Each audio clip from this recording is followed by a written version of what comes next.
呢排咧，香港好似發生咗件大事喎。上個月立法會正式通過咗穩定幣嘅條例，8月1號咧就生效噶啦。香港咧一下子變成為全球第一個全面監管穩定幣嘅地方，連支付寶啊、騰訊呢啲巨頭咧都已經入咗場啦。到底穩定幣係一啲乜嘢嚟嘅咧？點解大家都會爭住搶呢件蛋糕咧？嚟緊又會點樣影響到我哋普通人嘅生活咧？今日咧我哋就好好講下。可能有啲人咧覺得穩定幣咧同自己冇關，其實咧呢樣新型嘅金融工具咧會直接影響到你以後點樣俾錢啦、點樣買嘢啦，甚至乎你嘅資產係點樣保存嘅。先同未搞清楚嘅朋友咧講下一啲基礎嘢先。穩定幣顧名思義咧就係同我哋俾緊嘅法幣，即係我哋譬如港幣啊、美金啊，係一個1對1掛鈎嘅數字貨幣。但係佢又唔似好似比特幣咁咧時升時跌，一時咧就升到去5萬6萬，一時咧就升去6萬啊、8萬啊，最高峰嘅時候升到11萬，依家咧又跌翻到嚟10萬咁。佢咧就反而好似區塊鏈世界裏面嘅電子港幣或者電子美金咁樣，佢係1對1嘅方式，隨時可以交換，價格咧係非常之穩定嘅。而家全球最出名、最多人用嘅 USDT 咧就係一個美元嘅穩定幣啦。每日咧佢嘅交易量咧係超過70億嘅美金㗎，仲多過 Visa 卡嘅交易量啊！佢嘅魅力咧就在於，第一，佢係唔使經過銀行嘅 Swift code 嘅，直接點對點咁交易，幾秒鐘就到帳㗎啦。第二，佢係冇辦法凍結嘅，就會更安全、更加放心啦。第三啦，就係跨境支付手續費咧幾乎就係零啊！呢3個優點咧就正打中咗傳統銀行同埋各個央行嘅痛點啊！以前跨境轉帳咧一定要經過 Swift 同埋一啲中介行嘅，動不動咧就話3-5日先至到帳，仲要俾一堆嘅手續費。遇到美國喺度搞事嘅時候啦，話封就封。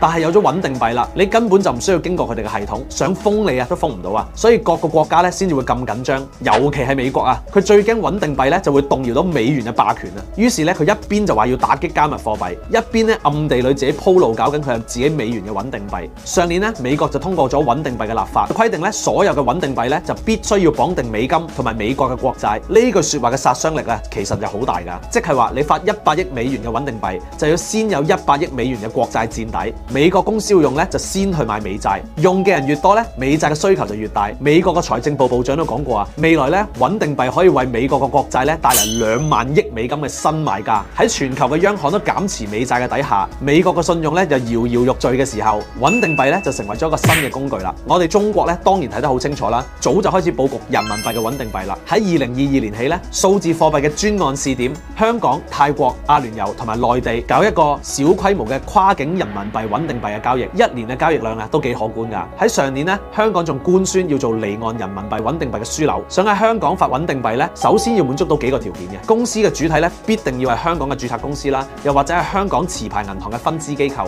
仲要最少有3名常駐嘅香港關鍵管理人員啦。喺財務方面啦，最低嘅實繳資本咧要達到2500萬港元嘅流通穩定幣嘅面值嘅1%，以較高者為準，仲要證明咧自己係有連續營運12個月嘅能力。而最關鍵嘅就係發行穩定幣咧必須要有1比1嘅法幣資產隔離嘅託管嘅，即係話如果發100億嘅港元穩定幣嘅話，就要先有100億嘅港元放喺個賬戶裏邊，仲要每個月咧公佈個審計結果，任何人咧都可以隨時查到嘅。呢一個透明度喺全球嚟講咧應該算係頂尖㗎啦。而家京東同埋螞蟻集團咧都已經進入緊呢個測試嘅階段㗎啦。以前咧要喺香港做呢個跨境嘅匯款咧，要先換美金啦，經過 Swift code 再到個銀行賬戶啊，最少咧都要3日啦。未來呢啲巨頭咧用穩定幣結算咧幾分鐘就可以到帳啦，近乎零手續費咧都係有可能啊。供應鏈嘅效率咧會大大提升。如果螞蟻嘅穩定幣喺粵港澳大灣區供應鏈跑得通嘅話，騰訊咧就會帶住10億嘅微信用戶入嚟啊，京東咧就將電商嘅交易咧搬到上鏈上面啊。咁香港咧就真係有機會咧，如我哋嘅金管局嘅總裁余偉文喺論壇所講，成為全球嘅數字貨幣樞紐啊。香港呢部棋咧其實係一個好大嘅佈局嚟㗎，一邊咧就用緊數字港幣、數字人民幣咧做跨境支付嘅交易底層，一邊咧就用緊全球最嚴謹嘅規管，再拉埋支付寶、騰訊、京東呢啲大佬咧嚟搶個市場。一旦香港成為咗全球最大嘅穩定幣集散中心，人民幣穩定幣有咗一席嘅地位，人民幣咧就會進一步成為世界級嘅結算貨幣啦。難怪美國啊而家都驚到腳都震埋啊！20年前冇人會諗到支付寶會徹底改變我哋中國人嘅支付習慣，微信支付會喺未來5年影響到 ATM 嘅存在啊！而家穩定幣嘅起步睇嚟咧就好似好小眾咁，但係所有嘅顛覆咧都係由呢啲邊緣開始嘅。對普通人嚟講咧，呢次嘅巨變咧先至啱啱開始啫。喺未來嘅3年咧就應該係觀察啦、學習啦同埋佈局嘅最好嘅時機。大家可以留意下邊個攞到牌照，螞蟻啊、騰訊啊、京東呢啲巨頭咧一定會出嚟推出自己嘅穩定幣產品。當然啦，記住合規咧永遠都係第一嘅，千祈唔好盲目追捧呢啲項目啊！如果做跨境生意、自由職業同埋海外嘅投資嘅話，早啲研究定呢啲穩定幣可以點用，